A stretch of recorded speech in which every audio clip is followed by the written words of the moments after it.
Hello, guys, and listen, welcome to your market report for Monday, July 23rd, 2018. The first thing we're going to do, we're going to open the charts right here, and we're going to get on to the silver price. The silver price was back up, to 1550. But now what's happened is just in the past hour or so, we've started losing ground.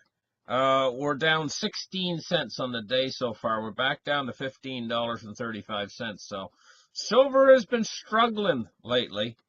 It's been struggling to stay over, be not in the $14, This is a real struggle. Now, let's go over and take a look at cryptocurrency right now.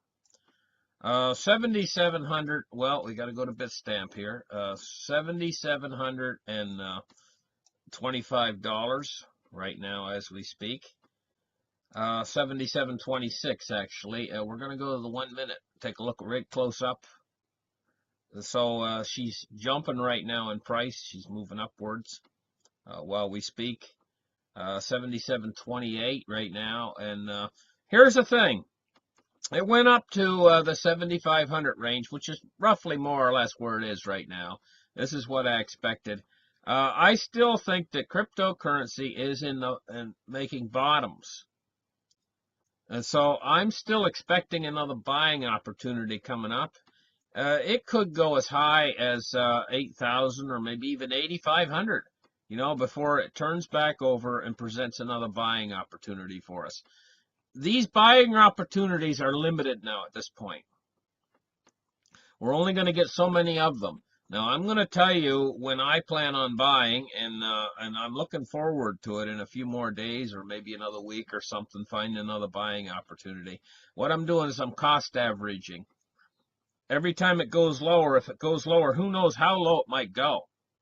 I mean, it could go down, I don't know, $4,000 for a Bitcoin. Before it makes its final bottom. But I'm going to cost average all the way down. So I'm not selling, I'm holding. I'm holding on for dear life, and I'm buying little pieces of Bitcoin as it goes down. And I'm buying Litecoin, and I'll let you know what I'm buying. So now let's move on to the cryptocurrency market capitalizations today. We're looking at $286 billion with a Bitcoin dominance. Oh, can you believe that? 46% Bitcoin dominance. This shows you why I'm buying back into Bitcoin again. I was foolish to have ever sold it. There you go. And here we go. And it's going to make its final bottoms at a certain point in the future. Can't tell you when or how low those final bottoms will be. But I don't really care. Because the lower it goes, the more it's going to present itself as a buying opportunity. And eventually this market's going to turn around again, and we're going to see the biggest bull run we've ever seen in our lives when this turns around. But I can't tell you when it's going to turn around. I wish I could. Here's the Dow Jones Industrial Average today. She's down 27 points on the day. And this thing is totally boring right now.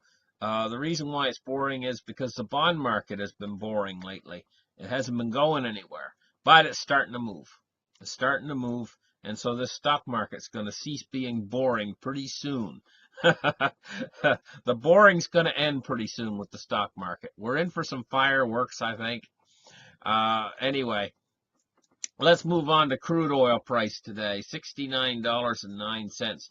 She's up 1.22% on the day. She's up,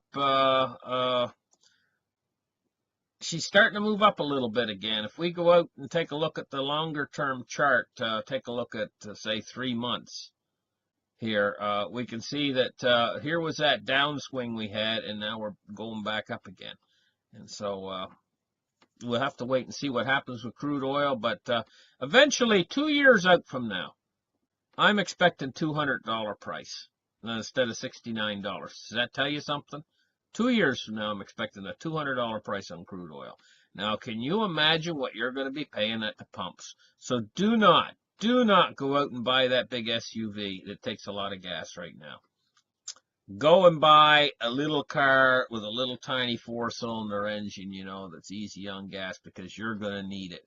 You're going to see a lot higher oil prices coming down the pike.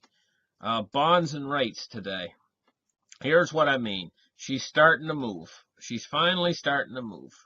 The bonds. We're back up to 2.92% on the U.S. 10-year. And I knew this was coming. I didn't think that the yield curve is going to invert. And I'll tell you what I think is going to happen. I think the yield curve is not going to invert, because I think these long bonds are going to go to the moon. And it's going to allow the Fed room to raise rates. But they're going to get caught with their pants down very soon on this raising rates business. The whole system's going to collapse. And at that point, once it collapses, like Humpty Dumpty falling off the wall. Humpty Dumpty took a great fall. Humpty Dumpty, by the way, was an egg. When he hit the ground, he went all in little pieces. And it says all the king's horses and all the king's men couldn't put him back together again. That's the way with this system. They want to push it off the wall, the Fed, and it's going to fall, and it's going to hit the ground, spatter into a million little pieces, and then they're going to try to put it back together. They're going to try. But the problem with that is their trying is going to make things even worse. It's going to give us an economic, it's going to stimulate the economy. They're trying, but it's going to then destroy the dollar at the price of the dollar. And that's what the price is going to be. And so now let's take a look at the U.S. dollar index today, 94.56. So the dollar's still running strong. This is really the last hurrah for the dollar over the next year or so while this progresses. The Federal Open Market Committee, their tightening process, and what they're doing with quantitative tightening and everything and raising rates. Ultimate conclusion of this is destruction of the dollar. And this process is continuing. It's gaining steam. The Federal Reserve is gaining steam. They're going to go to $50 billion pretty soon. I think they go to $50 billion as at the end of, let's see, March, April, May. September. Is it September? The end of September? The 1st of October? They go to 50 billion? I think that's when it is anyway. And right now they're at 40 billion. Every month they're withdrawing $40 billion worth of liquidity out of the system. And a system that's it's not awash with liquidity like it was. Really.